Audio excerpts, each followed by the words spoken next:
What's going on, you guys? Welcome to the Red Sea Podcast. This is your host, Cristopher Zamora. Welcome to the show. So today, guys, I want to speak to you about the movie called Maxxxine. This is the third movie in the trilogy series. The first movie was X, and the second movie was Pearl. This is the third one in the series. And I have to say, this movie was okay. It wasn't bad, nor it wasn't that great. But it was good. It's a good watch. Okay? So, right off the bat, I would give this movie probably like a 7 out of 10. Like I'm telling you, this movie was like in the middle for me. The movie stars Mia Goth as Maxxxine, and Kevin Bacon, he's like a detective that is trying to find Maxxxine. The reason being is because he thinks that she has something to do with murders that happened on the movie X. So this is a continuation of that movie. Pearl was actually a prequel to X. So yeah. Maxxxine is trying to get to stardom. She's trying to become famous, right? And so she got this role that will actually make her to become a star. The movie's called The Puritan 2. There was already another movie of this, and this was going to be her starting role that's going to make her famous, supposedly. And by the end of the movie, I think it actually did make her famous.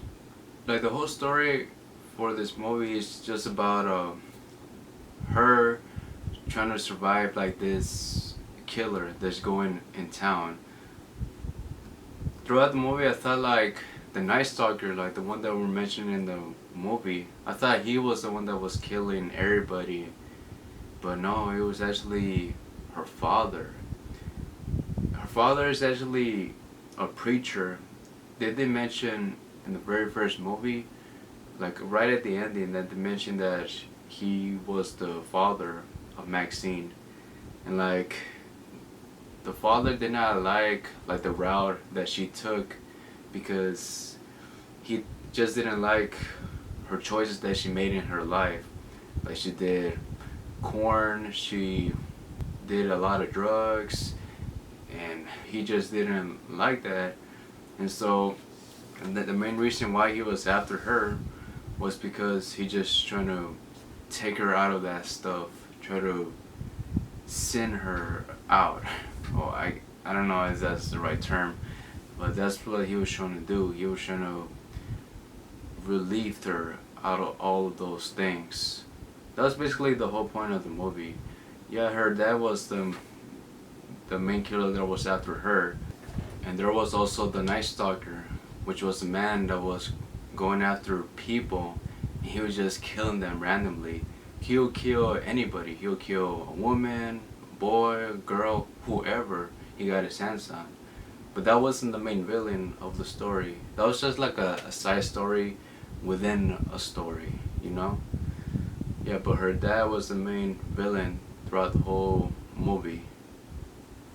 And like, there was also people like around there, like in the 80s or so. On that time period, they did not like horror flicks. Like, they thought it was super bad for kids. That's why you always saw like people like complaining about it while they were filming the movie. It was in Los Angeles where the movie took place. I think the first one, X, I think it took place in Texas, I believe. I don't know. But yeah, these three movies were actually created by Ty West. They were directed by him. These three movies are very different from each other. X, it feels like it was made in the 1970s. Pearl feels like it was made like in the 1960s. And this one, it looks like it took place in the 80s.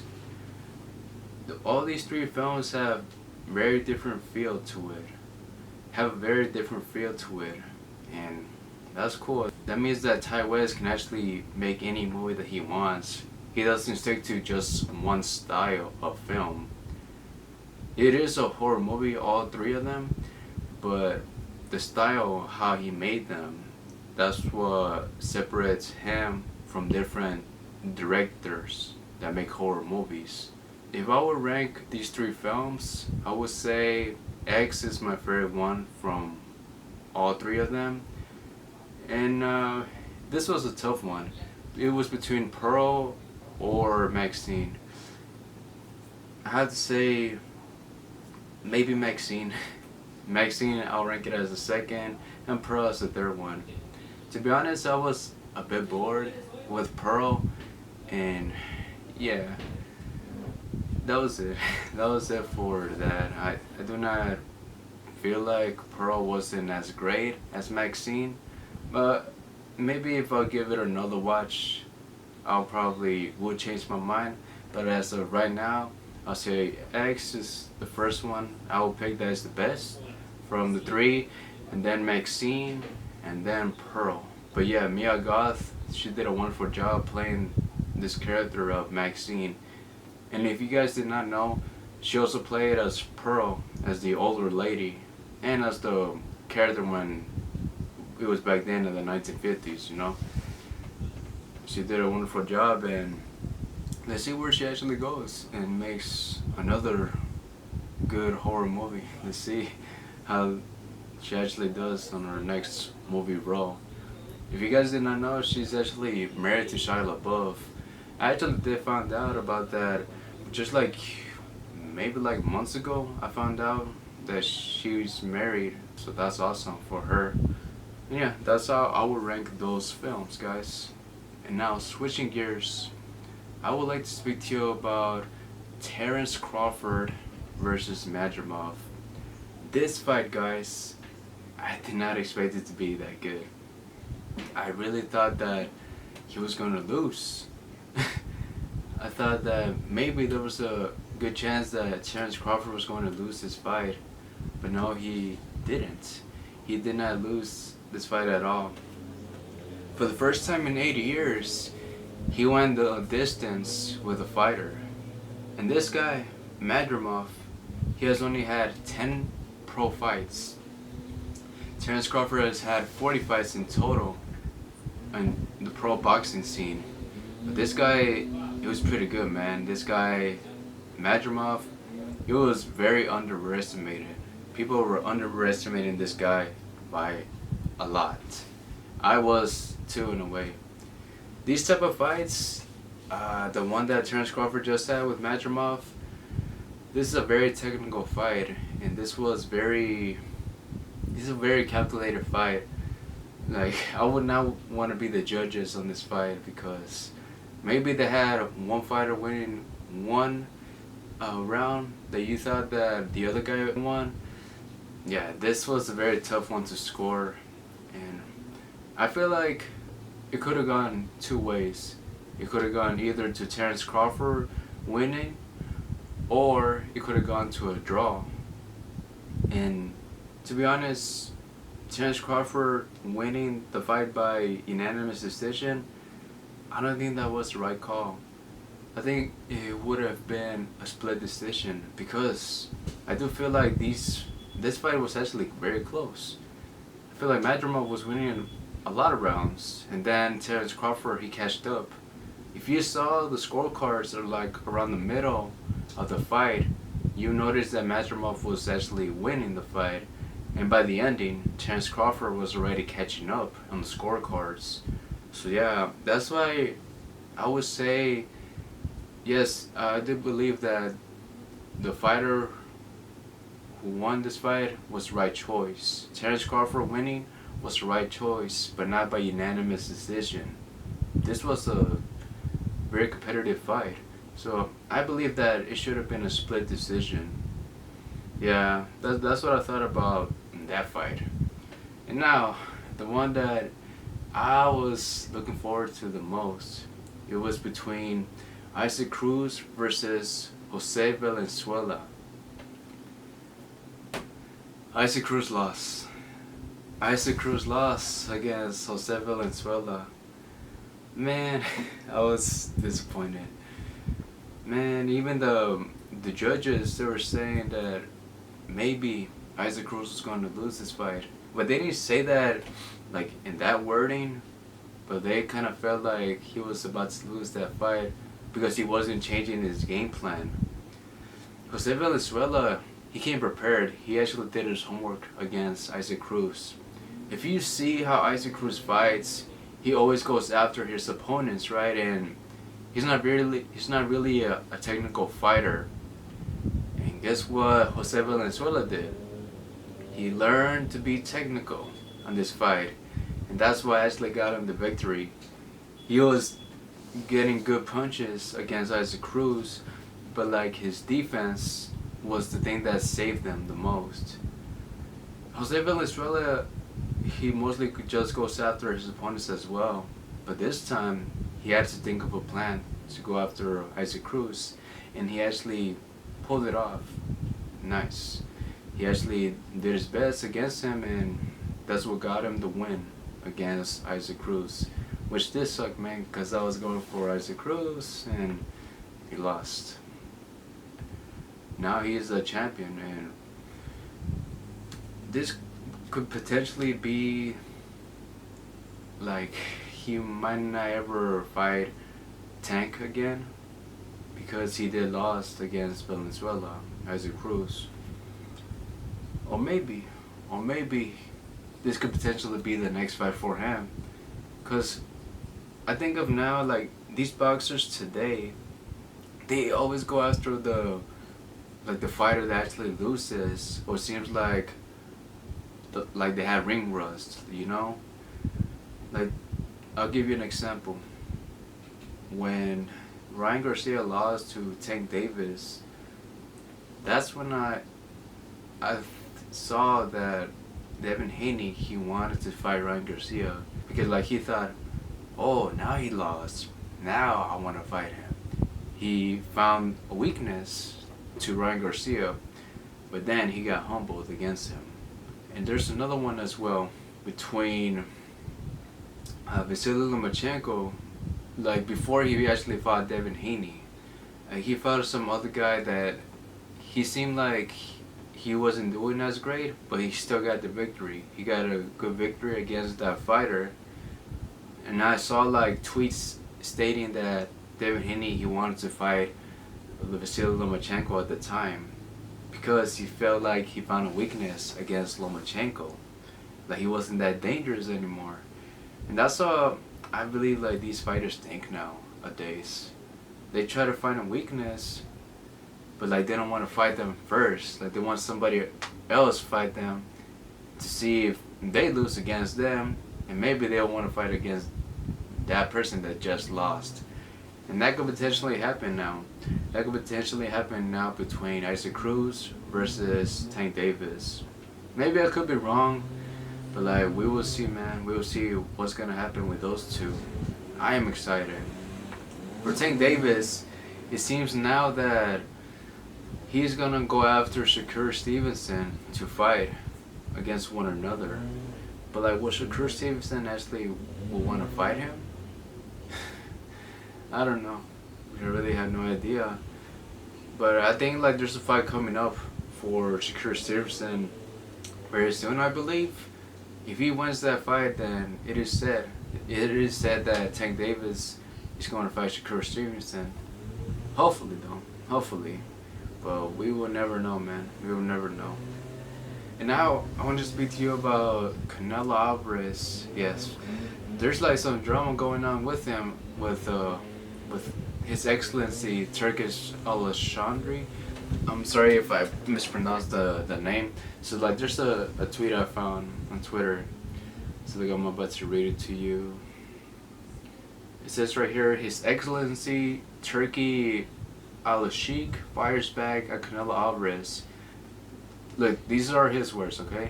It says right here, I know how he feels after losing to Dmitry Bivol, so he's been looking for easier fights ever since. I'm not the one who's afraid of fighting Dev Benavidez or Terence Crawford. And like there's this long tweet as well that Turkish Al-Sheikh made, but like he's calling out Canelo. He's saying that he just wants easy fights, and now Terence Crawford versus Canelo Alvarez, it's not going to happen because Turkey feels like Canelo is actually avoiding big fights because he is afraid of losing once again.